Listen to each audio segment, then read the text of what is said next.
తల్లి ఒక్కతే ఉంటుంది. ఇన్ని సంవత్సరాలు పెంచి పోషించిన తల్లికి ఇలా సొంత కొడుకును హాస్పిటల్లో చూసుకోలేని పరిస్థితి తీసుకొస్తే ఆ తల్లి ఎంత తల్లడిలాలే, ఎంత బాధ అనుభవిస్తుందో ఇవాళ ఇన్ని రోజులు ఈ సమాజాన్ని తెలియలే.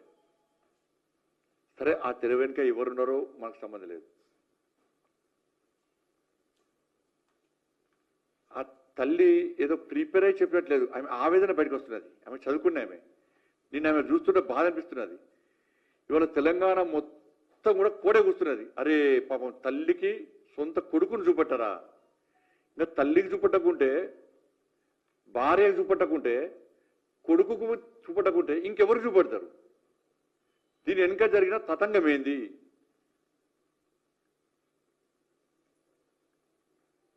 తల్లి డైరెక్ట్ కేసీఆర్ కొడుకు పేరు చెప్పింది. నా కొడుకు మరణము ఒక మిస్టరీ అన్నది.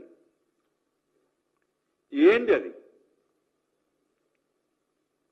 ఆ రోజే చనిపోయిందా? అంతకంటే ముందే చనిపోయిందా? కొంతమంది కోసము లేట్గా అనౌన్స్ చేసి డిక్లేర్ చేసిరా? దీని మీద విచారణ జరపాల్సిన అవసరం పక్కా ఉంది.